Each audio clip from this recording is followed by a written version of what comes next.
तो यहाँ पर ये मास आपके पास दिया हुआ है m1 और m2 है, इनके बीच में आपके पास लगा हुआ है एक स्प्रिंग ऑफ स्प्रिंग कांस्टेंट के और v बराबर 0 स्मूथ सरफेस है। ये आपका मस्ट कर रहा है SHM, मतलब जो हम लोगों ने लास्ट क्लास में निकाला हुआ था वैसे, t बराबर 2 pi under root of the mu by k वाला, ठीक है, यही सवाल है। अब जब ये मीन पोजीशन पर है और दोनों अपना नेचुरल लेंथ की तरफ जा रहा है, ये स्पीड v1 से और ये स्पीड तो v2 से, उस टाइम पर ये ब्लॉक ऑफ मास m वो v0 स्पीड से आकर ये m1 मास वाले ब्लॉक के साथ इनइलास्टिक कोलिजन हुआ है e बराबर 0, और ये सरफेस आपके पास म्यू बराबर 0 स्मूथ है। और ये जो अपना पहले से जो मतलब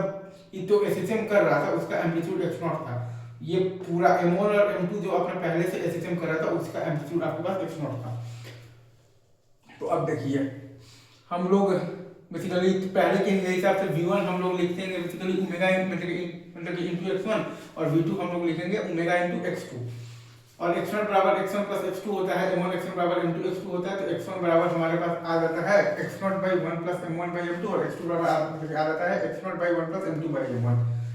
तो वहां पर रख देंगे। अच्छा, अब अगर आप ये m और ये m1 इन दोनों को अगर आप एक सिस्टम मानिएगा तो पूरे सिस्टम पर x एक्सिस के लंब कोई भी एक्सटर्नल फोर्स नहीं है, मतलब कि आप पूरे जो सिस्टम पर x मतलब कि x एक्सिस के लंब आप लीनियर मोमेंटम कंजर्वेशन लगा सकते हैं। अगर आप ये m और ये m1 इन दोनों को अगर आप एक सिस्टम मानिएगा तो पूरे सिस्टम पर x एक्सिस के लंब कोई भी एक्सटर्नल फोर्स नहीं है, मतलब कि आप पूरे सिस्टम पर x एक्सिस के लंब आप लीनियर मोमेंटम कंजर्वेशन आप लगा सकते हैं। तो हमारे पास आया है m v0 plus m1 v1 बराबर m plus m1 into v dash, हमारे पास आया है m v0 plus m1 v1 बराबर m plus m1 into v dash, तो v डैश बराबर आया है m v0 और plus m1 v1 by m plus m1, ठीक है। और आफ्टर कोलिजन अगर आपसे कोई बोल दे कि VCM बताइए, तो VCM आपके पास आ जाएगा m plus m1 into v dash minus m2 into v2 और बाई आ जाएगा आपके पास m प्लस m1 और प्लस m2। अब अगर आपसे कोई बोल दे कि न्यू एम्पलीट्यूड बताइए, न्यू एम्पलीट्यूड के टाइम पर m1 और m2 ये तीनों ही बेसिकली एक कॉमन स्पीड से चलने लगेगा। न्यू एम्पलीट्यूड के टाइम पर m1 और m2 ये तीनों ही बेसिकली एक कॉमन स्पीड से चलने लगेगा। तो m plus m1 into v dash minus m2 into v2 बराबर m plus m1 into m2 into vc, m plus m1 into v dash minus m2 into v2 बराबर आ जाएगा m प्लस m1 और ये आ जाएगा प्लस m2 इंटू vc। अब हम लोग लगा देंगे यहाँ पर तो वर्क एनर्जी थ्योरम,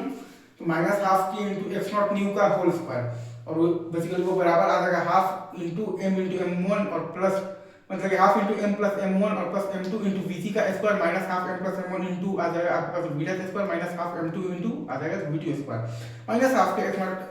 न्यू का होल स्क्वायर बराबर half m plus m1 plus m2 into vc square minus half m plus m1 into v dash का आ जाएगा आपके पास स्क्वायर और माइनस हाफ m2 इंटू आ जाएगा आपके पास आ जाएगा v2 का स्क्वायर आ जाएगा, right sir, is it true? तो वहां से आप x0 न्यू को आप निकाल लीजिएगा, तो कैलकुलेट मतलब भी करेंगे। और अगर आपसे कोई बोले कि लॉस इन एनर्जी बताइए तो आ जाएगा हाफ मतलब कि आपके पास हाफ न्यू तो रिलेटिव का मतलब कि स्क्वायर, तो हाफ इनटू